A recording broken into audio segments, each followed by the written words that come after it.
up, y'all? Happy Monday. Happy Monday. We got another great show lined up for y'all. You are tuning in to BMore Sports Talk.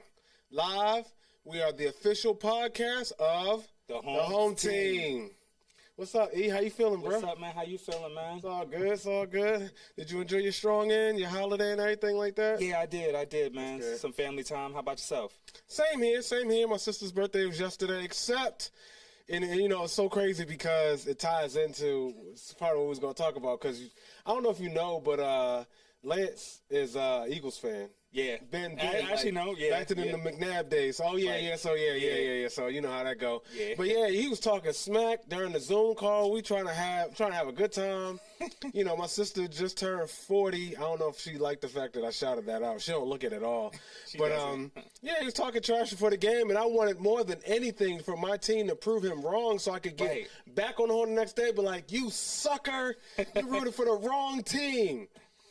But you know, home team didn't want to oblige. They didn't want to comply with that. So here we are. Yeah, 8-5 going into the bye week, late bye week. So they'll have some chance to get them some things in order. But that was a very disappointing loss. There's really no other way to cut it. Yeah. For Ravens fans, I'm not sure for Eagles fans, and I know a few of them. Yeah. You know, it was a well-earned victory on their part. Saquon Barkley definitely found a way at the end to kind of put the nail in there, whatever the case may be. You know, I think the Ravens were the more talented team, but Philly just flat out played better for the 60 minutes of the game. Yeah. So there's that. We got a whole bunch going on with the Terps. The football season just ended. Basketball season is well underway.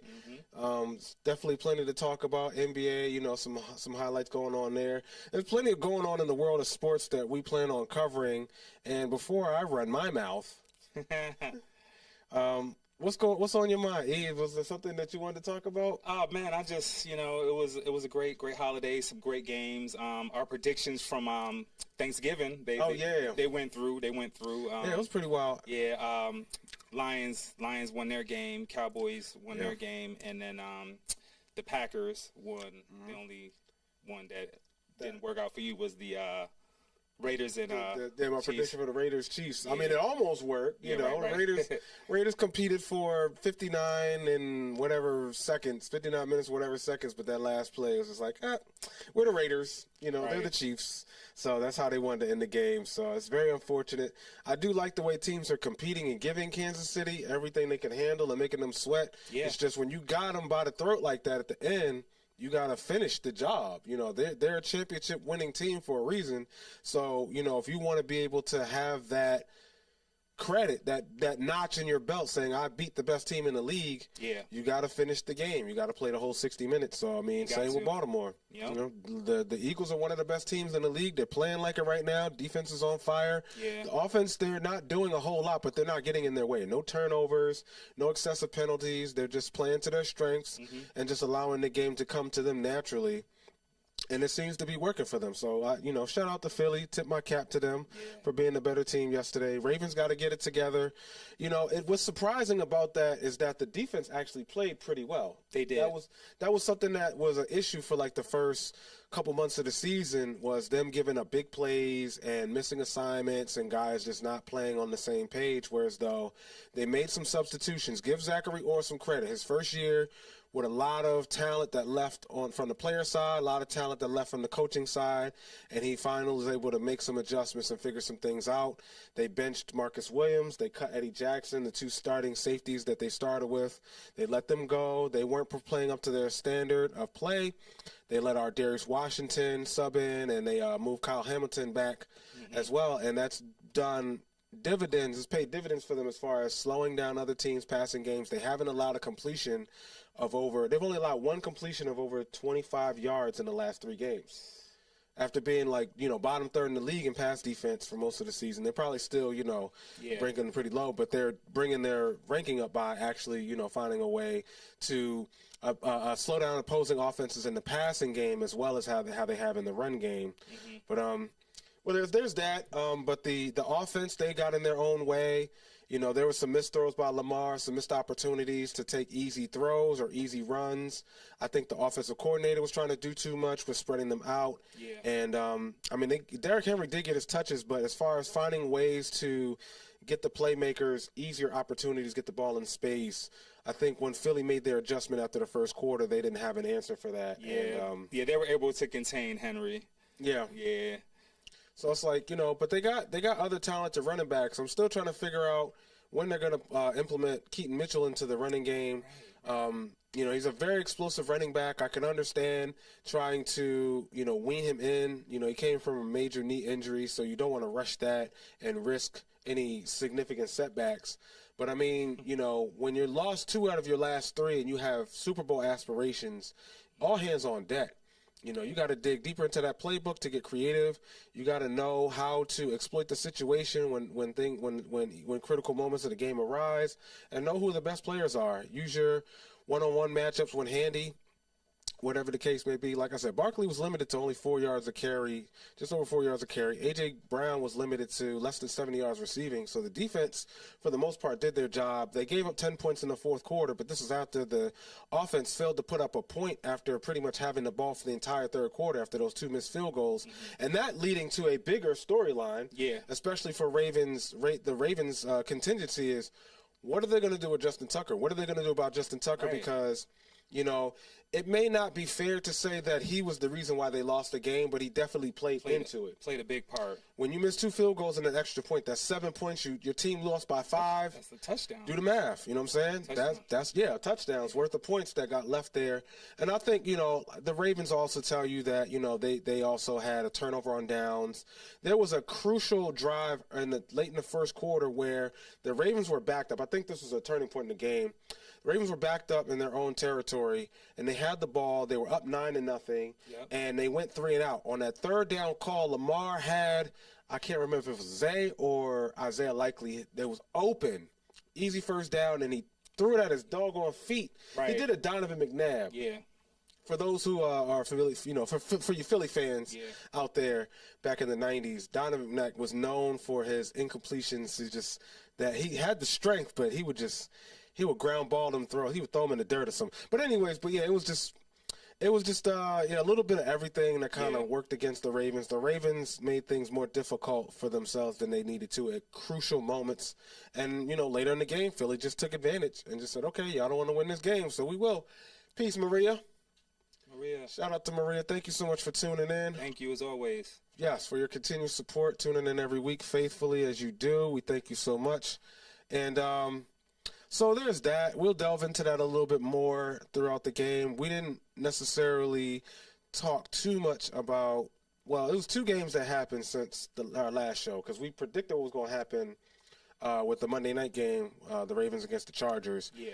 And I think we'll get into that in just a moment. But I think that kind of played into Baltimore's performance yesterday. Yeah. Because they had a Monday night game, short week, cross-country trip, and then you have a bye week coming up after this game. So I think the players might have been looking ahead a little bit, especially on offense. Yeah. Defense, I think they came ready to play. They got Roquan Smith back. That was a big addition to their defense. He's the heart and soul of their defense, and he played very much like it. You saw him all over the field making plays like they need him to. Guys like Marlon Humphrey, Roquan Smith, Kyle Hamilton, Justin Madubuike, they plan on getting Michael Pierce back soon as well. Those are key players on that defense. They've gotten some of the other linebackers to step up, like Malik Harrison and Chris Board as well. Oh, wow. Are we off mute? Okay, I apologize. Can you hear us now? Yeah, can you hear us now? Apologize for the difficulties. We are live. We're doing our best to give you a great show. Let's see here. But did she hear any of that? I know, right? We can go back and recap. We didn't say too much, but just to kind of recap, Okay. All right. Cool. Appreciate it. So, cuz I was actually at that game. And, Oh yeah. Talk about it. It was electric. Like being out there in the crowd. I mean, yeah. great season. Me and my wife attended the game, and you just felt like coming in. The Ravens had that game. I mean, they started strong. Oh my gosh, the first quarter. Yeah, they couldn't do nothing wrong. Yeah. Lamar played a good game. I mean, 23 out of 36, 237 yards, 2 TDs. He actually had 8 carries for 70 yards, but he knew he could have ran more. I don't know if you saw the little interview on SportsCenter, but he was like, "Yeah, my mom just cussed me out. You know, there was lanes where he could have ran more." I just thought it was real because he wants to be a team player and look out for his guys. But there's times where you see that opening, you see that lane, you got to take it. I mean, this is a huge game, and he passed up on a lot of opportunities where he could have got yards and possibly, you know, got them to win. But it's a team game. You can't blame one player, you know. LeBron with the open shot late in the game, he passes the ball. That's the comparison. But I'm not hating on Lamar. That's my guy. He's a 2-time MVP for a reason. And you know, I saw his energy at the interview, and I know he was clawing to get back to it too. Right, some of the wrongs. They still got 4 games left. The division is still within reach. They have another matchup with Pittsburgh looming later this month. So I mean, there's still the possibility. How about that Pittsburgh game? I don't want to talk about it too much, but I'm mad at Cincinnati for their defense just completely folding and packing it in for that whole game, because how do you play at home? The season may very well be over. It's definitely over now. But I mean, if there was any chance of them getting in the playoffs, that game was it. You have Pittsburgh, a very hated division foe, coming to your stadium. Right. You have a chance to smack the mess out of them and at least get to one over them, say, "I got you this Sunday." And the defense folded. Defense can't stop a parked car, bruh. Like, that's terrible. So, yeah, just a big thumb down to Cincinnati's defense for not being able to get anything done this season. They've had tremendous quarterback play from Joe Burrow this season, but it's all going to go down the drain because the defense couldn't do anything to help their season. So hopefully, you know, next year, maybe not. I don't know. We'll see if next year is better for them. Yeah, this season was a colossal waste for Bengals fans, I can imagine. Yeah. But yeah, just they got the division ahead of them still. I don't think the 1 seed is within grasp, but you know, they still have an outside shot at winning the division. You know, they're currently locked in the 6th seed in the wild card. So if the playoffs ended today, they're still in. But they have a tiebreaker over some of the other wild card teams. But they got to take care of business, in order to set themselves up as best as they can for the playoffs. You know, this is the time. You know, the bye week is time for them to self-scout, self-evaluate, look at what things they need to clean up on offense, what things they can continue to build on with defense, where they need to get it together on special teams. Because I don't know, between the return game, the coverage game, and the kick game, there are some glaring issues with the Ravens special teams. And for them to have a head coach who has a pedigree in special teams, to see the way they've been playing this year and even last year has been quite alarming for me and quite a few other Ravens fans. And it's something that's going to need change because it has the potential at derailing a very promising season if they don't figure some things out on their special teams. It's quite disturbing for me to watch, and I'm sure for for Flock to have to see that. On a positive note, the Commanders did bounce back. They got a big win against Tennessee. 42-19. Yeah, they just stomped them boys. 21 points in the first quarter. They put up 21 in the first quarter. Daniels was 25 out of 30, 206 yards, 3 TDs, 1 pick. I mean, was playing great. A good bounce back game. Yeah. After losing to them boys, but shout out Home Team King, man. Yeah. Y'all need to bounce back. Yeah. Shout out to Home Team King. Shout out to Kenny Mo. Hopefully we'll have him with us next Monday. But McLaurin had a big game. He had 8 receptions, 73 yards, 2 touchdowns. So Scary Terry's back. Yeah. I know he was missing for a couple games, but yeah, that's good to see him back. I mean, that's what good teams are supposed to do against bad teams. You know, you put up early leads on them, you put them away early, you take them out, you take their will out of the game, and you just allow yourself to kind of dictate the game at your pace, which is what they did. And congratulations to the Commanders for getting back in the W column. You know what I'm saying? So it's I think the NFC East is going to be an interesting storyline to watch for the rest of the season. I know it's pretty much everyone's looking at Washington and Dallas. I mean, Washington and Philly for the most part, but Dallas is not out of it. They're still a dark horse wild card team. The way they've been playing lately is a little more inspired. Yeah.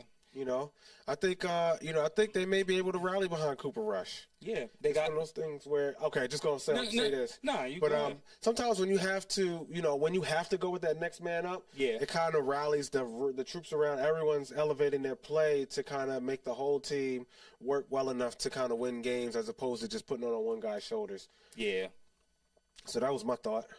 They got the Bengals coming up, so that's going to be a tough one. Monday Night Football, so. Cowboys? Yeah. Okay. Bengals at Cowboys, so. Okay.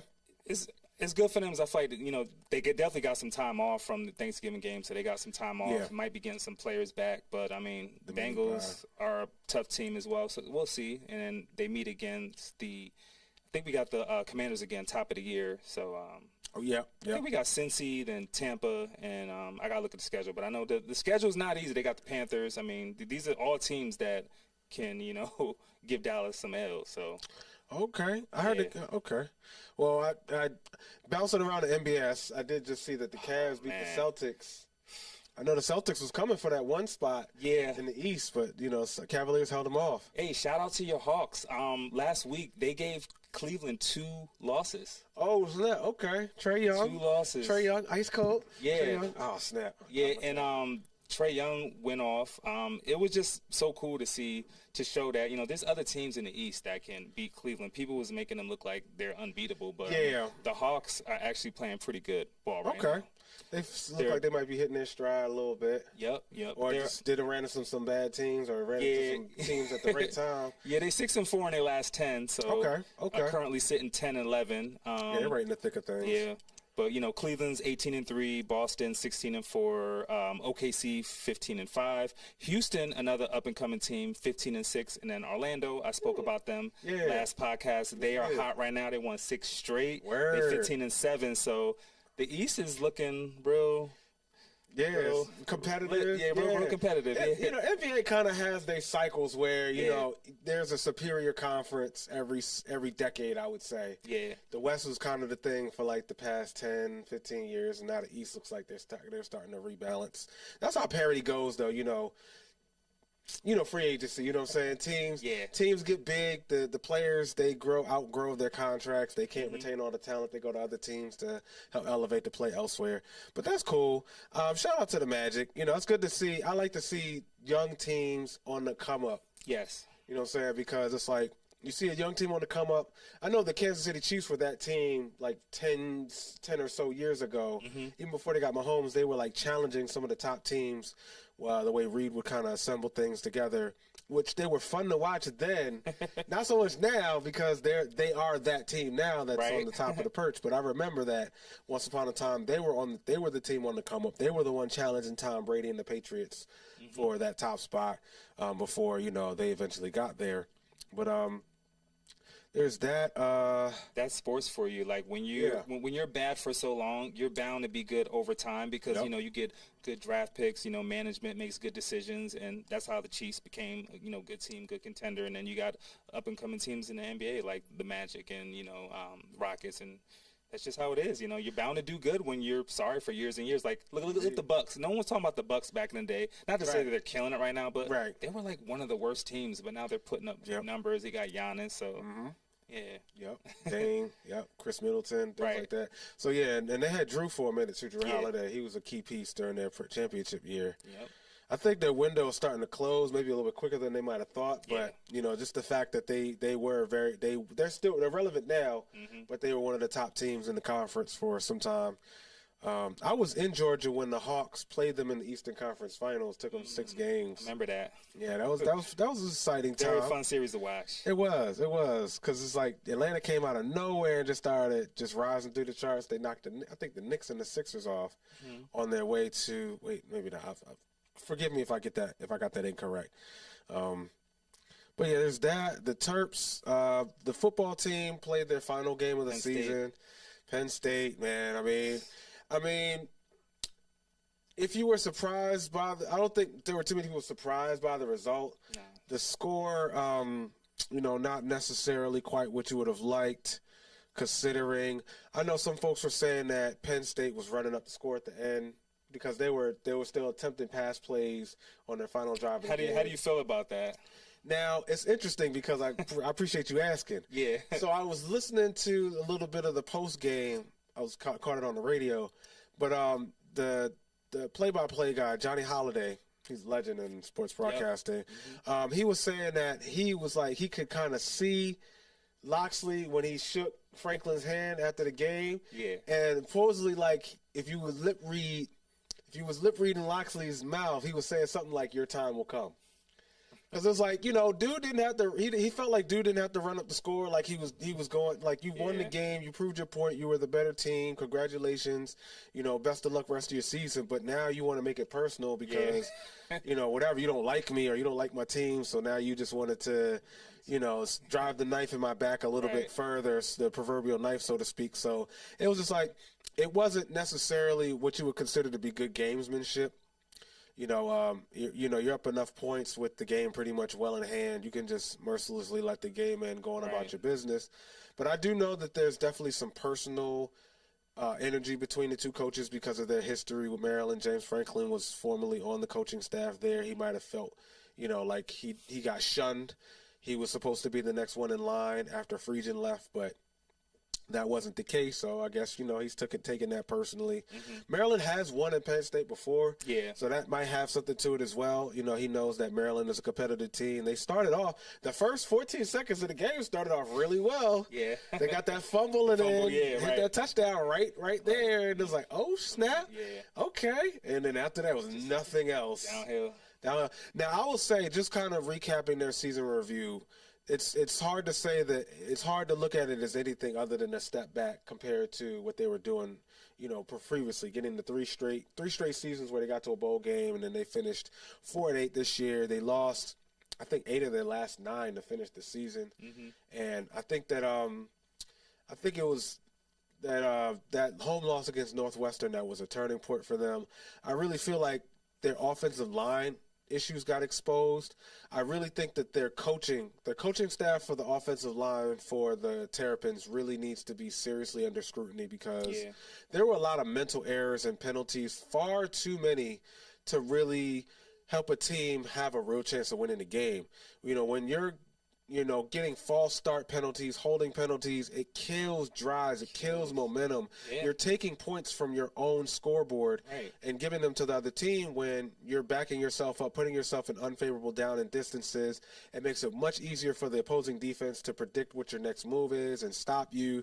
So, too many self-inflicted wounds for Maryland to have to overcome. They're a very talented team. They were one of the top offenses in the conference, but they just couldn't get it done because they were shooting themselves in the foot way more often than not and allowing the other team to take advantage of opportunities that they had to, be able to win the game. So I know it's going to be a lot of self-scouting. I know the recruiting class for next season should be much stronger than what they have this year. They should be getting Billy Edwards back for one more year. He definitely showed a lot of promise, although I'm not sure if he's the very best quarterback prospect that Maryland has. But, I think that if he has the benefit of an improved offensive line to play with, then they'll be able to get more out of the run game, use the play action more, and be able to find those talented receivers and tight ends that they have. So better luck next year. Terps football. Yep. We're on to basketball now. The Terps basketball program is humming and rolling. They won last night against Alcorn State, 96-58. Queen went off for 20 points. Reese had a double-double and less than 20. Yeah, and Sefton Miguel, he's been another rising star on their roster. He's definitely helped to pick up things in spots. Yeah. They have a few key players, like I said. Gillespie is one. He's very efficient offensively.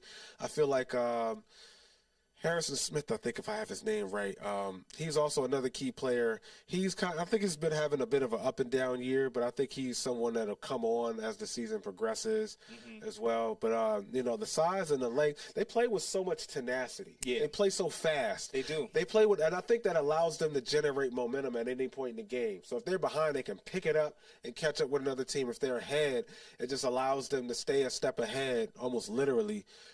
With the other team, they they have Ohio State next, so that's going to be a real test for them. They're 5-2. They got them on Wednesday. Oh, yeah. Yes. So that's going to be a good test for the Terps. I know Wheeler was saying something. He's not too particularly happy about having conference play so early in the schedule. Right. Because it kind of disrupts your chemistry and how you prepare for games. When it's conference, it's a whole nother level of competition. A whole nother level. It's like, it's one. I don't know how you would compare it, but yeah, basically the dudes you really don't like, when you gotta go head up with them versus just any old random Mo, it's a little bit different. They know you and they really don't like you, so it's like it's the intensity ramps up a bit when you have conference play. So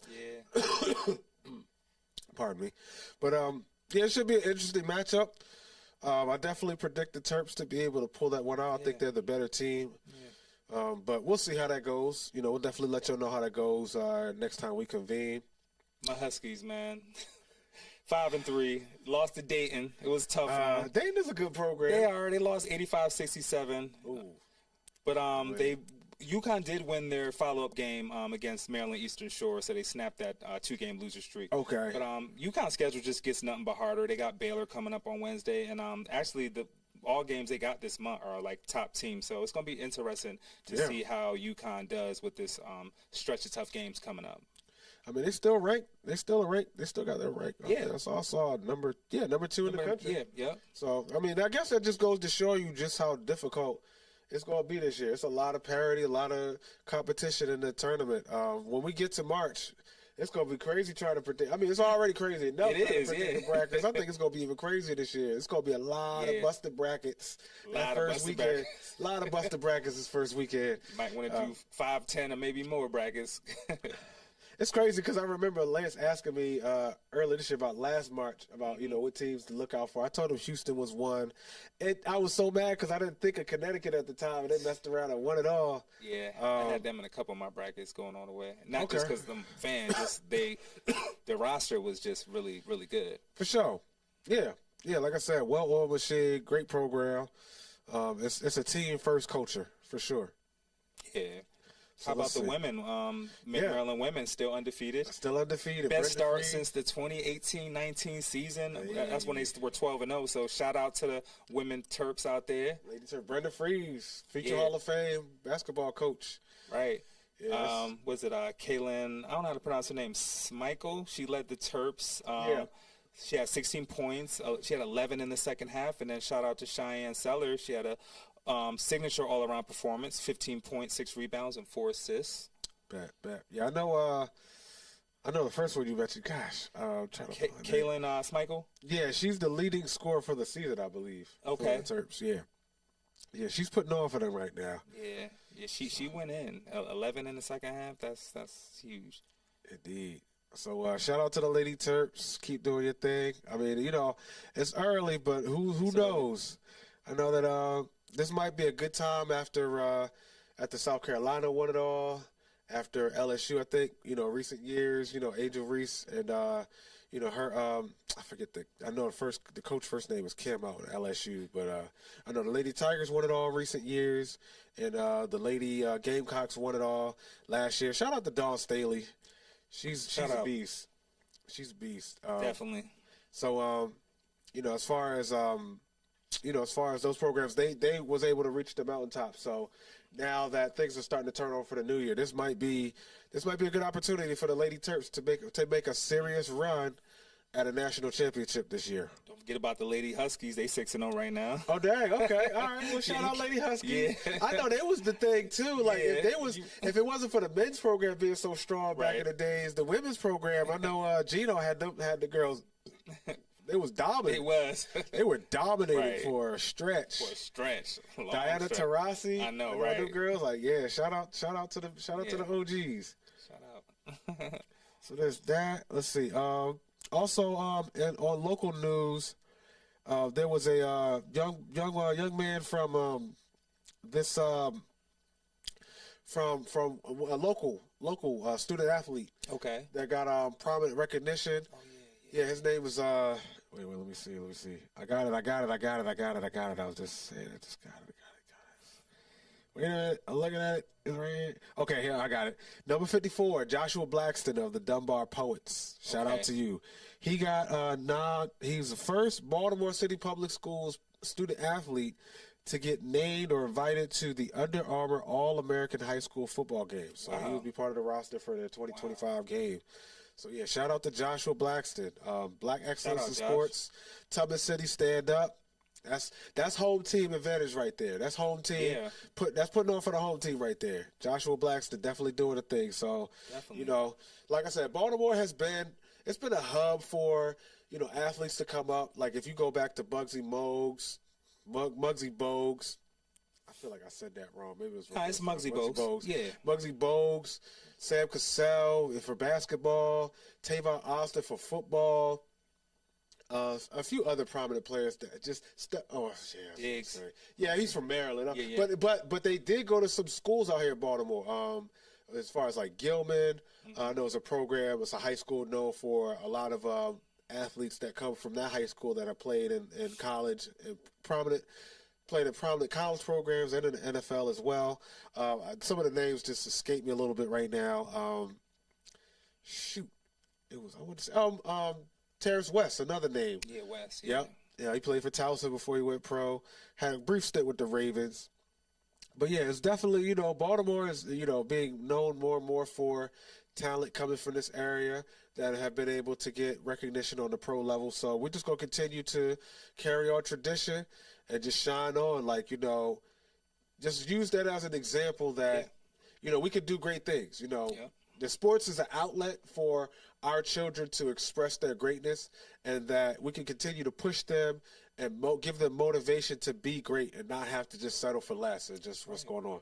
That's right. Oh, I'm sorry. I was looking at you like you was about to. Oh, no. I'm just agreeing with you. Like, I mean, Sure. what you're saying, you speaking some real stuff. So No doubt. yeah, just So saluting you on that. appreciate it. And yeah, we got I'm just bouncing around a little bit. Hey, could we bounce back real quick to the college football? That Georgia Tech and Georgia game, 8 overtimes. Oh, that was crazy. Man, I tuned in. I was like, something just told me I watched this game. So it was 8 overtimes. The record is 9. That was Illinois versus Penn State in 2021. Illinois ended up winning that. But, I mean, it was back and forth. 8 overtimes. You don't normally see that in college football. No, I mean, you don't see 3 and 4. So to see 8, Kansas it's like. City shootout. Yeah, it was cool.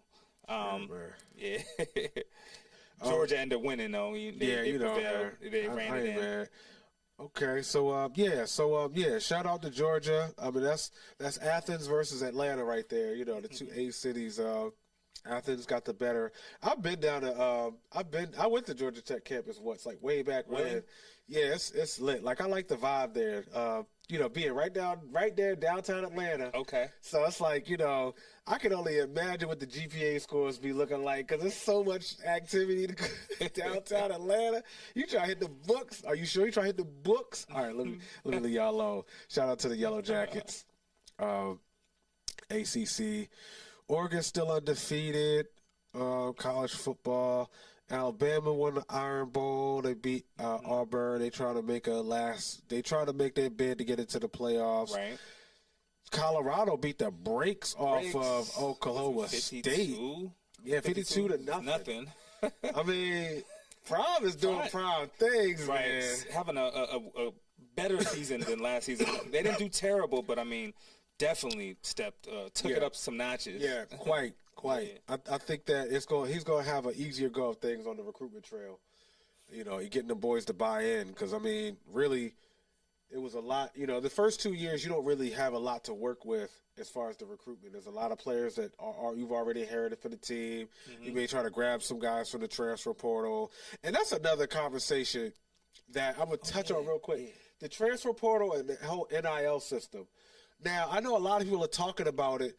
If you get a lot of feedback that's negative about it, it's probably coming from the higher ups, like the coaches and the ADs, because they're used to being able to have a certain level of control over the talent they can recruit. They could just house a bevy of talent, just sit on it, and just be like, you ain't got nowhere to go because this is your best opportunity to get some shine with our program. But now that you have the transfer portal and NIL, now some of the smaller schools or some of the other schools can compete to get some of that top-notch talent, and players have more choice in terms of where they want to go and how they want to be represented. and where they see the best fit as far as their opportunity to have, for them to showcase their talent, especially for those who are seriously looking to go pro. Right. Instead of sitting third, fourth string quarterback on a top 5 program, you can now be the number 1 program for a lesser known program, a mid-major program, and be able to put up numbers now. And now, because of the way the NFL set up scouting and things, technology now, it's way easier for a high school player or a mid-major or a small school to have their talent getting showcased, and getting spotlight, getting looks for scouts from the league looking for up-and-coming talent. So it just gives players more power because they have more choice, and now the coaches have to adjust. And I think it prepares the coaches now on how to handle things on a more professional tip. Yeah. Now that the players have more say-so, more leverage, now that they have that empowerment, the coaches have to deal with them differently now, and I think that's a different dynamic to the relationship, and I don't think it's a bad thing at all. So shout out to the players that negotiated that. Yeah, that's collective. That's collective work. For them getting the job done in terms of being able to make a very big change in the league, in college sports. So yeah, shout out to them. Shout out to the Buffaloes for them rolling along, and we'll see how things play out towards the end of their season. And it's kind of stay on that subject. Is Deion Sanders, is he opening up a lane for former players to venture into coaching? Great question. Okay, yeah. For high levels of competition. Yep. So one thing I had come across is that I know previously we were talking about Ray Lewis being linked to a potential head coaching job, and then also aside from Deion picking up the head coaching job first at Jackson State before he got offered the job at Colorado, there was for a brief period of time, Ed Reed also was trying to get a job at Bethune-Cookman. Mm-hmm. Right. That didn't quite work out because there was disagreements as far as like the quality of conditions at the facilities and how the players were being treated. So that didn't quite work out. But I know Ed was interested in venturing into head coaching. And then also recently, I heard about Eddie George. Yeah, Eddie Cowboy. Yeah, Eddie George. He played briefly for Cowboys. Wore the blue star for a minute, but he's a head coach at Tennessee State, and I know they're eligible for a bowl bid this year. Right. And it's the first they had in 10 years, and their first time that they've shared a conference title or won the conference. They got to share the conference title for the first time in since '99. Yeah. The quarter century. Yeah. So that's another success story. Not on the same level as Deion, but that's a former NFL player, using his talents, using his resources, using his passion for the sport, for the game, and pouring that back into young players and teaching them the game at the college level. I mean, players are getting paid at the college level, but it's not the same as professional where everyone's getting paid, everyone's getting a bag. There's still those who play the sport for the passion, for the love, and it's great to see guys who have been at the top of the game, teaching it down and passing it on to the next generation, giving them the fundamentals, giving them that wisdom from their experience, and just teaching them how to play the game the right way, be gentlemen on and off the field, represent themselves. So shout out to Eddie George. Shout out to, coaching, excellence in coaching, excellence in, black excellence in sports. We're going to get to our sports history moment briefly. I feel like this is a good segue into that. Mm-hmm. But, shout out to Eddie George. I think he's been a tremendous player. Ask him how he feels about Ray Lewis, but that's another topic for another time. But shout out to Eddie George at Tennessee State for that excellence this season, and much more success to them. Much more. Before I do move on, there's a couple things I want to touch on. Now, Michigan upset Ohio State yesterday. Oh, yeah. 13-10. Mm-hmm. There's a lot of talk about whether, Ohio State wants to keep Ryan Day as their head coach because he could beat any team not named Michigan. It seems like whatever reason they can't get over the hump with Michigan. I remember when they had C.J. Stroud, right? They still couldn't get over the hump. Better quarterback, more talented team, but they still couldn't get it done. But Ohio State, and then there was a fight that broke out afterwards because Michigan had planted that flag. That was wild. Yeah, man. Yeah, it's crazy. Wild world of sports, man. I know. I know there was a talk about gamesmanship and sportsmanship. We was talking about that with the Maryland-Penn State game. Yeah. And it's like, now, a lot of Ohio State fans were upset because of what Michigan did, but are we going to forget what Ohio State did against the Indiana game after they beat Indiana and gave them their first loss of the season? Like, you got to understand, if you're going to dish out some you got to be willing to take some Yep. You know, what was it saying? Don't start, there won't be none, or don't dish it out if you can't take it. That's kind of like the thought that comes to mind when it comes to, and I mean, Ohio State fans, I know a few of them, like, you know, y'all got a great football program, but y'all can be a little arrogant sometimes. So, you know, coming from Maryland, like, you get no pity from us. You know, y'all like to poke your chests out and, you know, act like y'all the best things since sliced bread. So, you know, that gonna come with a target on your back. And, Yeah. you know, so hopefully next year they get it together, get over the hump, and get their lick back against Michigan, because it's well overdue for them. Yeah. Let's see. While you looking for what you're looking for, so we got the Big Ten championship coming up, and I feel like this is going to be a big game. I want to get your prediction on it. So you got Penn State, number 4 seed, versus number 1 state, Oregon. I think that's going to be a good game. It is. I'm leaning towards Oregon on that one. I just feel like they're the superior team talent-wise. They haven't lost a game all year. So they're definitely not afraid to play against big-level competition. Oregon's a team that's not going to back down. I don't feel like they're going to just – like, I think Oregon understands the assignment. Okay. They're not just going to show up and just say, oh, just because we're Oregon, the other teams should bow down. Not like Ohio State.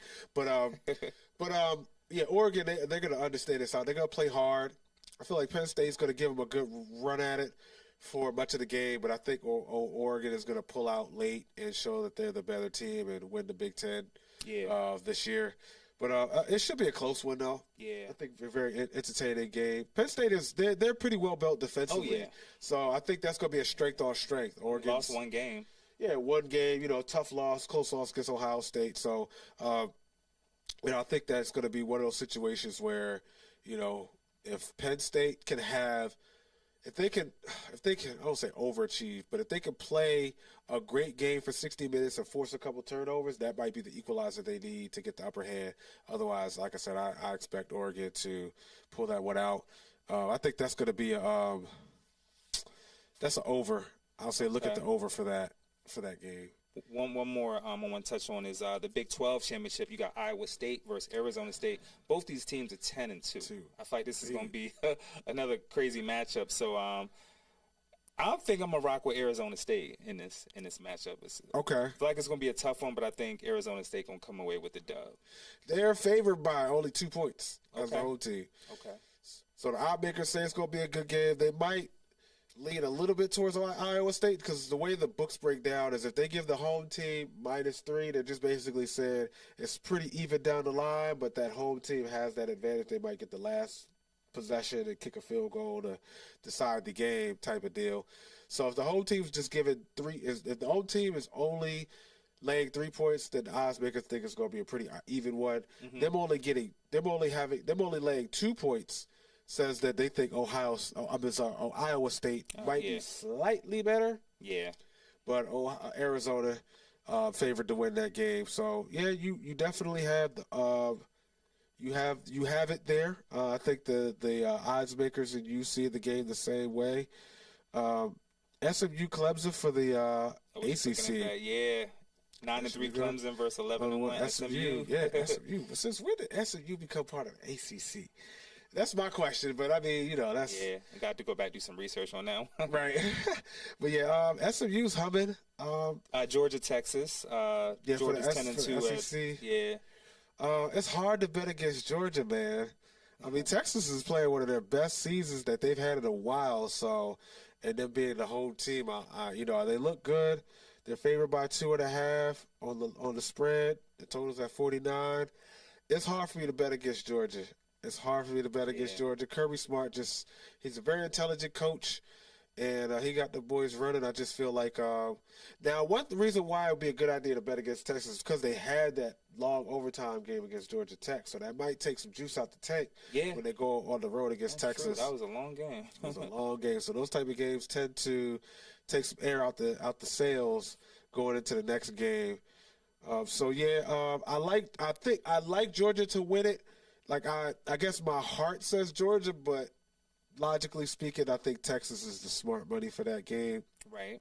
But Georgia would be playing. Both teams, I know, are definitely trying to hold on to their playoff bid. So whoever wins is definitely a lock to make it. Whoever loses, well, I think if Texas loses, they got more leeway. Yeah. But if Georgia loses that game, they may miss out on the playoffs. It depends. It depends on what the score look like. Because I think if it's a tough one, they might forgive Georgia. But if the reels fall off early, then maybe not. Right. So there's that. There's that. Just a quick news for the Terps. They got a transfer recruit, O-lineman named Alan Haran. I wanted to shout him out because he comes from Jamaica, Westmoreland, Jamaica. Yep. Shout out to the Golden X's. Yeah. You know what I'm saying? There's definitely some prominent players in sports that represent Jamaica, represent the best of the West Indies. So we just want to shout them out. And also, just for the note, Warren Sapp is on that coaching staff for the Colorado Buffaloes as well. Wow. That's Hall of interesting. Fame. I know. I want to say Terrell Owens was part of the coaching staff, but I think that was when they were still at Jackson State. Okay. Wow. And then real quick baseball news. Jeez Louise, we definitely went over a bit. Blake Snell signed a 5-year, $182 million contract with the Dodgers. So he's going to be one of their frontline starters for their rotation. That's just fresh off a World Series. And the Dodgers are very active in the early stages of free agency. Yeah, I know they're linked to Corbin Burns. Them getting Snell might have priced them out of the Corbin Burns sweepstakes, which gives the Orioles maybe a better shot at being able to land him. Like I said, if the Orioles are going to get Corbin Burns, it's most likely because him and Boris, they overestimated the market for frontline starting pitchers. I think that there's always going to be a demand for premium pitching, but like I said, Boris has overestimated the value of his players before and botched some deals. It's possible that the Orioles may still have leverage at the negotiating table. I know that for the Orioles to land Corbin Burns, like I said, it's going to have to play a waiting game. The longer Corbin Burns remains on the open market, the better the Orioles have a chance of being able to retain him for their rotation next year and beyond. I do know that if they do go that route, they'll be able to have a quality frontline starter pitcher for many years to come. I know that there are some other names linked. They're still linked to Max Fried, Sean Manaea as well. I want to say it was another name as well that they are interested in. Oh, Nathan Eovaldi is another name that the Orioles are linked to as far as. So they have some contingency options if they don't get Burns. I think that, I know they're going to get some guys back from injury. And they signed one or two guys in free agency. There is another player they could trade for, the White Sox pitcher, Crochet. Yeah, he's a big name as well. Mm-hmm. That's someone they could get without having to spend a lot of money. He's still under team control for 2 more years, I believe.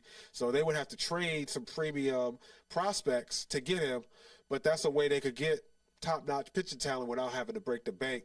If they wanted to go through a trade, there's that option as well. So, Elias knows they have options. And, the front office is going to be patient. They're diligently looking at what's available. I'm sure they're hitting the lines, things like that. But we'll see. We're going to keep you guys posted on updates as they go along. But, for the Orioles, this is not the busiest part of the offseason for them. They tend to wait a little bit later until, for them to sign guys where they can get a better value for the bargain. Yeah. There'll be a lot more news later down the line with them. Quite. Yeah. Quite. What about the Baker Mayfield story suing his father's company for fraudulent business practices? Yeah, man. So I don't have a whole lot of details on that, but apparently there's like up to $12 million in damages. He was like, his dad was basically fumbling the books, taking the money and using it for not what it was supposed to be used for. So that's got to make for quite an interesting conversation at the holiday table. Yes, for the holidays.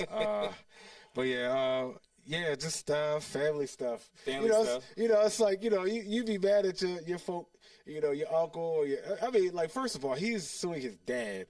Like that, his pops. Right? It's one thing. I done had squabbles with family members about borrowing money and they not paying me back. But we're talking about $20, $50, $12 million. $12 million. Like that's really personal. It's a serious bag. Serious. Like that's. that's about half or 1/3 of an NFL starting quarterback salary. So that's a few games worth of money missing.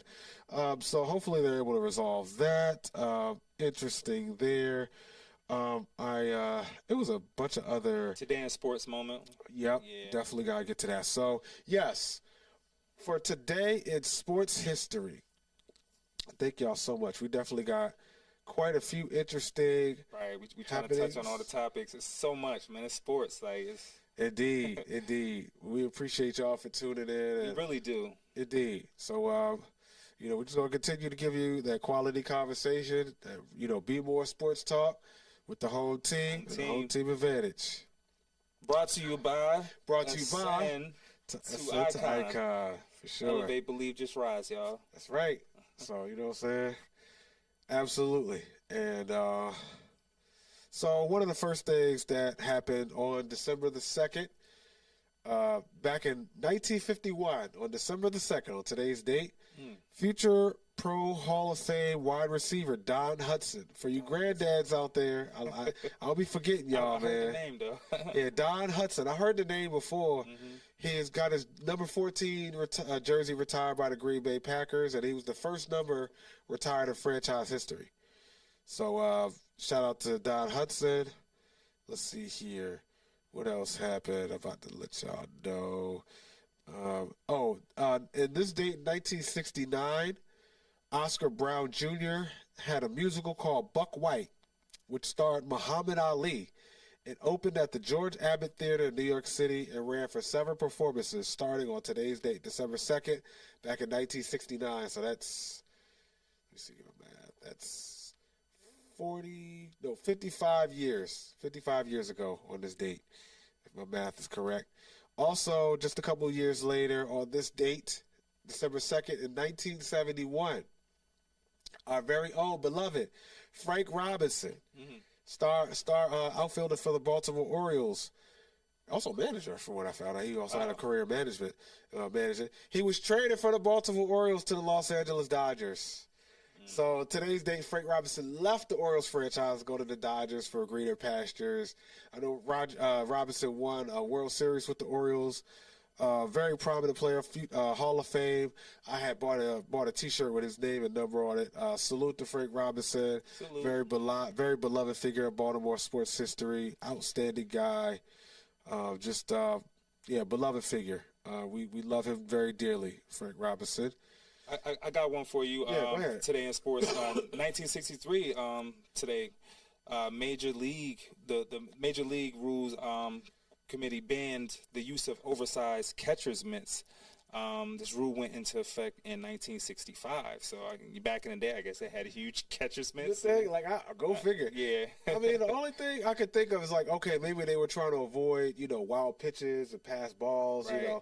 Maybe pitchers were experimenting with different kind of pitchers, and catchers didn't quite know how to keep up with that stuff at the time. So I don't know. Do you think that could have been a little bit of an advantage, or it's kind of tough to say, right? I mean, it's interesting that you ask, because it's if one team's doing it, then every team could do it, and then I guess the advantage could no longer be an advantage if everyone's doing it, because it kind of cancels it out.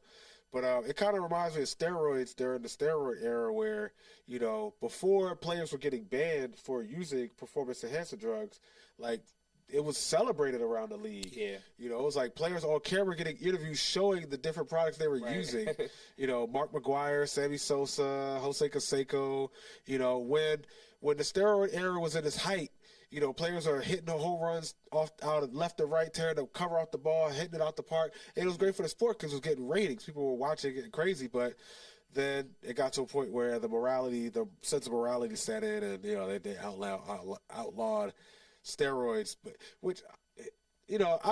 I get that they did it, but to have the whole moral stance on it, it's so bad, and players who use performance-enhancing drugs is so frowned upon, stop it, MLB. We got receipts.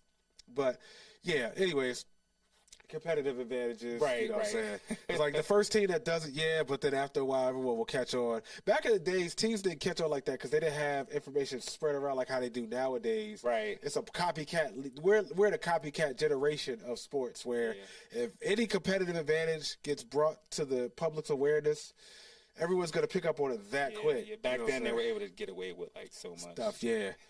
So also on this day in sports, December 2nd, 1984.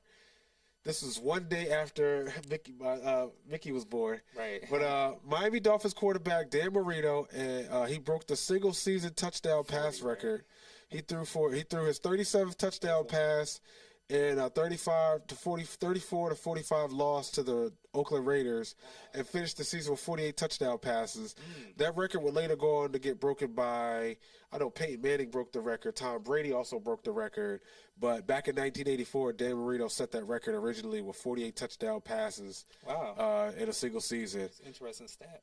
So he broke the record officially on this date back in 84, and then would set the record at 48 to finish the season later that year, before it got broken by those other future Hall of Fame quarterbacks.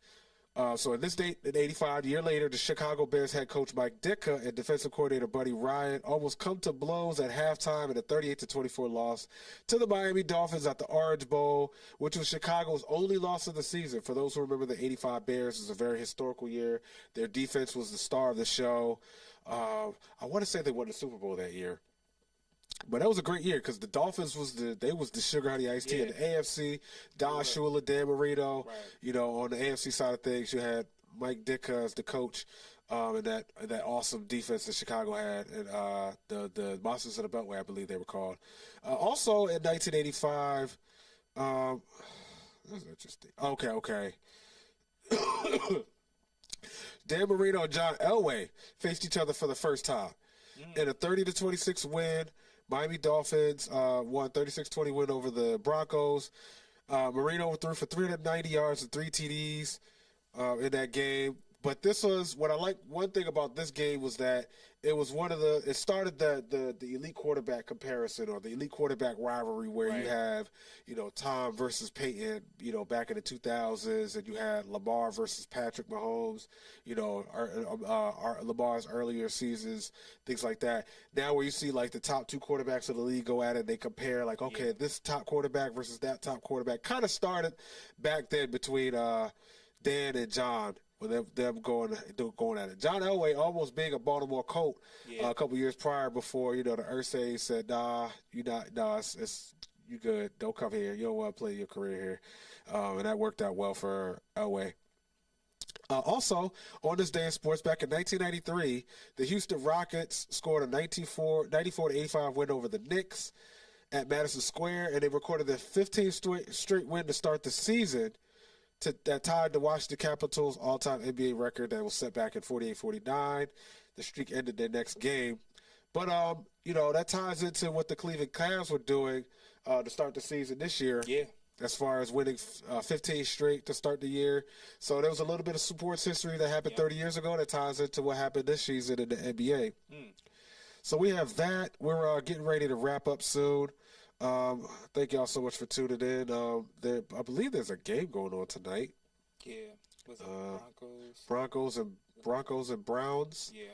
And I know the Browns have a terrible record and they're not making the playoffs this year.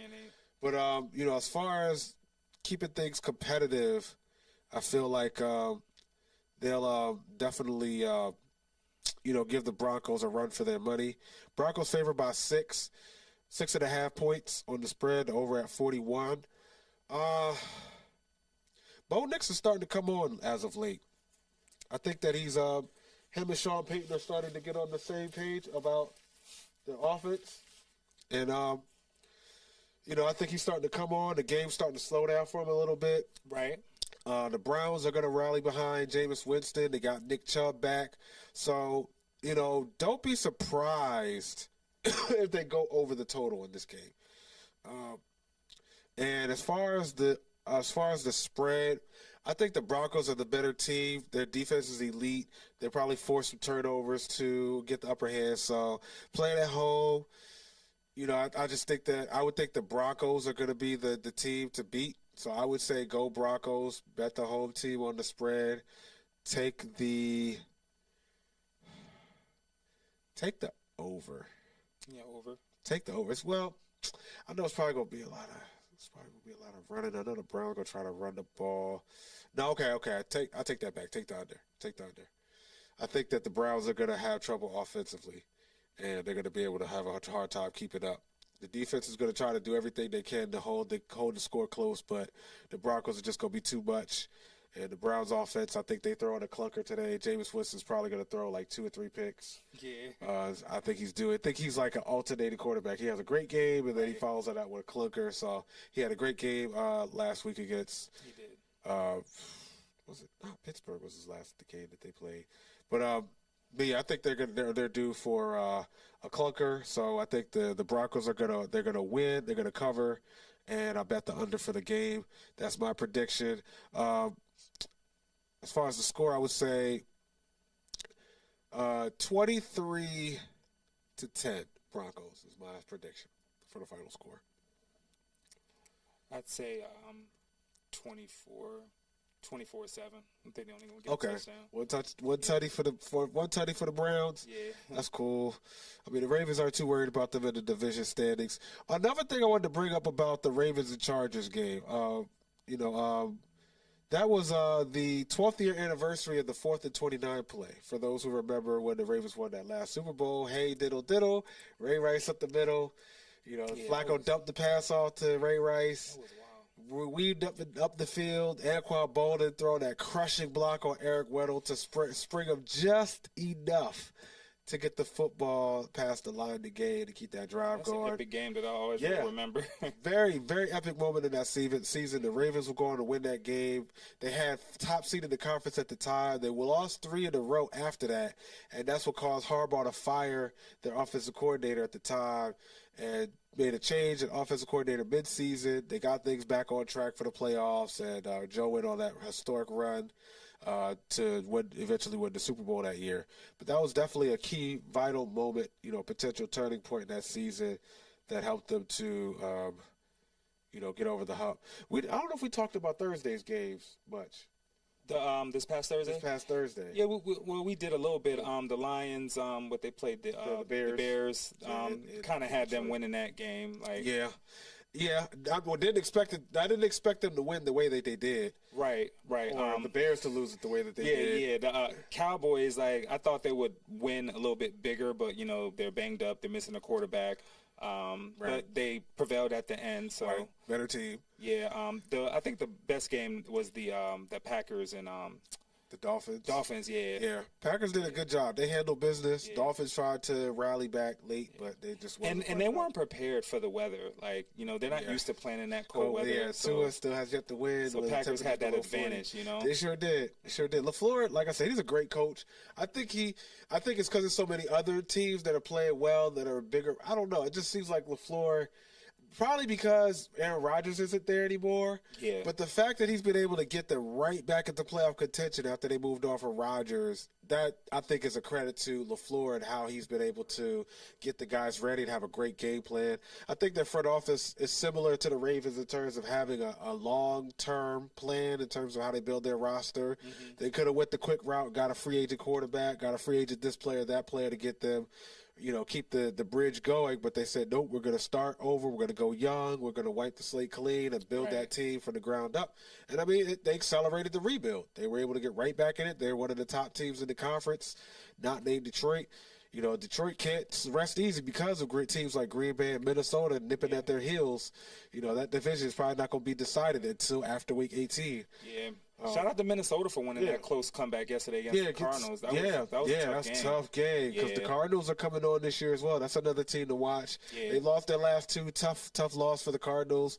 The NFC West is wide open, so the Seahawks beat the Jets, though. They do have, they're starting to pull away a little bit. Mike McDonald and the boys might be starting to find some things. Maybe they're, That was a comeback game, too. They were down. They were down. Yeah, Jets jumped out, and then like a 3-9, 3-10 team would do. They just fall flat on their face after the other team punches them back. So and then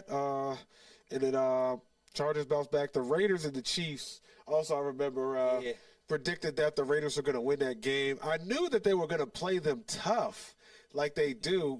Pierce has a way of getting a competitive spirit out of his players, but the cupboard is bare talent-wise. They do not have a quarterback. They definitely have some holes on their offensive line. Outside of Max Crosby and their defense, there's probably no one you can name that's really making a whole lot of star power there. Yeah, you weren't off by much. I mean, they won 17-19. 19, Like, just they lost by almost 2 lost points. that. Now, if I guess I told you to pick the Raiders on the spread, for that particular game because they definitely played them close enough to cover, if I'm not mistaken. I'm not sure what the numbers say. Does it say? I was hoping that I was going to be able to see what the line was. But anyways, yeah, I knew they was going to play them tough. It sucks that, all right, I got you. We got to get out of here. But, so, yeah, I knew they was going to play them tough, and, it's unfortunate. We'll see what happens, if Oakland, decides to retain Antonio Pierce or if they decide to move on. I feel like that might be another situation where patience is the key because we're starting to see what's happening with Carolina with them winning as well. Yeah. Things are starting to turn around. Bryce Young might be starting to figure some things out. So it's like, patience sometimes has a way of paying off. And I predicted that early in the season that if Carolina remains patient, that it may start to pay off for them. I think if Las Vegas could get a franchise quarterback, they may really start to be able to turn things around, kind of like what L.A. did this year with Harbaugh and Herbert. But, we'll see. Eberflus got shown the door after that botched game clock management debacle at the end of the Lions game. Yeah. Do you think they made the right move by showing them the door? They've never fired a coach mid-season before. I know. We're about to get out of here. I know. It's tough. Like, I think they could have waited till the season was over. I mean, but I guess they had to make a statement with that. Big market. That's a big market team, so it's a whole lot of buzz. Like, they didn't have to wait till after the game. Even players are like, we did our job. Keenan Allen's like, we did our job. We set ourselves up to win. I mean, I think Caleb Williams could have made, he's going to learn from that game and, learn that there are things he could do better to manage situations. But, I mean, the coach, you got to put some of that on him at least because he has the ability to call timeout to preserve time and give your rookie quarterback more opportunities to, have a game-winning play. Or at least set up the kicker for the game-time field goal for overtime. But just not doing that and having a pattern of poor management, poor judgment in crucial junctions of the game, that will definitely do it to you. He probably lost the locker room on top of everything else, so that's probably why it made it easy for the GM to just say, just go ahead, hit the road, go fishing. So there's that. Enjoy the game. The Browns about to kick off against the Broncos shortly. Got a good one Thursday. Tune in, Packers and Lions. That's going to be a tough game this Thursday. Battle for the NFC North. Yeah. Yeah, that's going to be a good one. That's going to be a good one. I think it's really going to come down to Packers and Lions. No disrespect to Minnesota. Go Skull. I think they're going to be a team to watch. They could definitely be a factor in the postseason. They look dangerous. But, Sam Darnold, I think, has limitations that can be exploited. And playing against tougher competition, they may have a way to slow him down well enough for them to get the advantage. But they do have a good defense. So they have talent around the field. Justin Jefferson is one of the most dangerous, potent wide receivers in the league. Right now. Man. Shout out to Jay Jettis, man. He's fun to watch. Shout out to Jets. Yeah, man. Shout out to Jay Jettis. If they do make the playoffs, I'd like to see what they do there. Addison's also a good complementary weapon. Hawkinson as well, their tight end. They got a nice complementary of pass catchers. So, it makes life easier for Darnold. And O'Connell has a nice system to make things easier. So it's like, sometimes when you got the right system, it doesn't all have to be on the quarterback. And I think that's what Minnesota has. But that being said, sometimes you need star players to make star plays in certain situations. So, I mean, it could make the difference, having a better quarterback or not in the playoffs. But, they set themselves up this season to even get to the tournament and make some noise. That Thursday night game, definitely tune in for that. Definitely tune in. Speaking of Thursday, we'll have our show. We'll be back on at BMorePod Pod for our flagship show next Thursday. I don't know who the guests are, but it should be pretty exciting. We have 2 shows like always. And tune in for our flagship show every Thursday here at BMorePod Pod. And tune in every Monday for BMore Sports Talk with the home team. We give you the home team advantage every Monday evening right before Monday Night Football. So without any further ado, Eric, do you have anything else you wanted to close us out with? I just want to thank everybody for tuning in. Appreciate you having me again. Sure. Shout out to Sound Queen Sandy. She keeps everything tight. Sorry we went a little over, but just want to bless everyone out there. Y'all stay safe. It's been a lot of crazy stuff going on in news, so I mean, just keep your family safe and just anyone out there working hard. And no matter what you do, like where you working at, just keep doing what you're doing. Don't give up. Strive for success and just keep grinding. You know what I mean? Just keep grinding, and God bless all of you out there. Indeed. And on this note, and I'm gonna be done. I'm thankful for the fact that we have this show. I'm thankful for everyone that's been tuning in. Just on a thankful note, reflecting on the holiday that just passed. But I'm thankful for my family. I'm thankful for my sister being able to make 40 trips around the sun. That's nothing to sneeze at. Happy belated birthday, Michaela! Shout out to Sag season. I'm thankful for sports. I'm thankful for that, giving us a useful, healthy distraction, something for us to bring people together, something that's an outlet for, for us to be at our best in. I was just gotten some high praise about how, I'm using this platform to elevate not just me, but those around me, those who have an opportunity to collab and contribute to what we're doing here. So I'm very thankful for my team, thankful for the whole team. Yeah. You see what I'm saying? Thankful for the Most High, giving us another day to be here. So I'm thankful for many other things. I'm going to pass it to my bro, Eric. What are you thankful for? I'm thankful for, being blessed. Thank you for family, my wife, all my, friends and family members out there getting to it. Just thankful for being able to just wake up and see another day and just stay on the grind. Tomorrow's not promised to none of us. So I'm just thankful for being able to rise day after day and just keep doing what I love, talking sports, pushing the brand, being successful, just motivating others, So I just want to thank God. Facts. Indeed. Shout out to Ian and Inaya. Shout out to Ghana. Shout out to McCoy. Shout out to our brilliant, bright future ahead of us that's going to represent the Elliots, the Joneses, the Burketts, for many generations to come. Shout out to our children, man. And we can't move forward without them. So on that note, the clock has hit 000. Thank y'all so much for putting up with us today for another hour plus. Thank y'all. We'll be back Monday with some more great sports conversation. All right, we out. It's a wrap. Thanks. Good evening. Peace.